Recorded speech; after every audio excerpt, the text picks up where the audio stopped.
So the typical constituents of the MDR, the formula is scheme fee plus interchange plus card brand plus margin, and then plus random costs. Can be like non-3DS transaction. Okay, so this is also applicable for all of the margins that I mentioned before at the other verticals.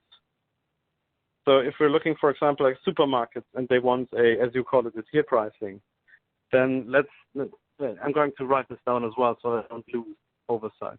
So if we have the 0.05% as in the margin that the acquirer wants, yes? Mm-hmm. The scheme fee for MasterCard is 2 basis points.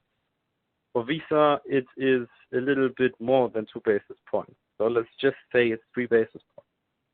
Mm-hmm. Okay. And on top of that, you do have then the interchange. The interchange is, I think, now at 30 basis points across Europe and EEA at the moment.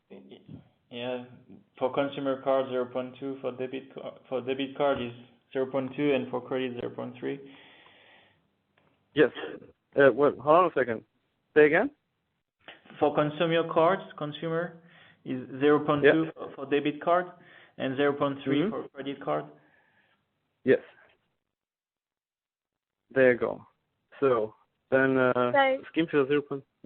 Yeah, sorry.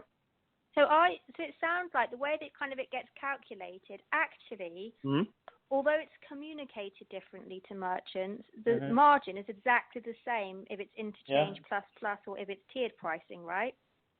Yes, the margin is basically the same because this is what the acquirer is expecting as pure margin. While we can report scheme fees and interchange as revenue, clearly the money is being taken by someone else. So the base margin never fluctuates.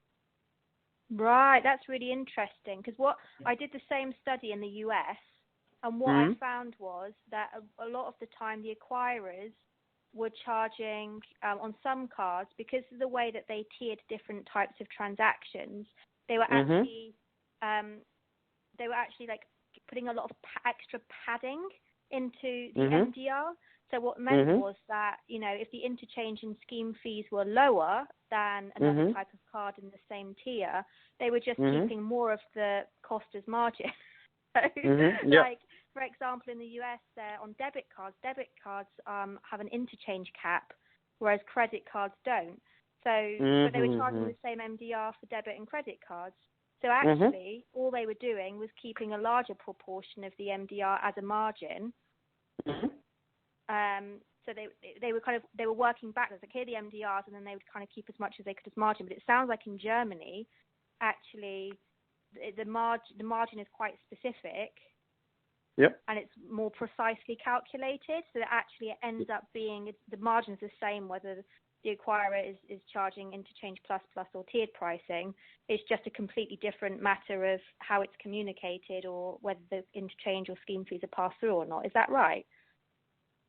Like I said, yes, first and foremost, in general, but also what happens before you get the tier pricing of that caliber is that the guys with the thick glasses are actually calculating that down to a T. So we have perfect clarity, okay, so this is going to be the interchange structure, etc., before the tier pricing is being offered. So the margin is almost always pretty clear, and there is sometimes kept a little bit of padding. And depending on the industry and where we are at the pricing, the MDR includes padding. For example, to account for the influx of new inbound cards or a lot of inbound cards without mentioning a second price. So this is really nitty-gritty and very detailed. And to be honest, I do know that all of the contracts within my employer have been changed to interchange. Tier pricing is nearly non-existent for the big low-risk merchants, if you will. That's super interesting. So if we were trying to calculate at a market level the average margins that are being applied, then actually we don't need to differentiate between tiered pricing and interchange plus because the margins are always the same. Yeah. Is that correct? That is correct. While on the tiered pricing,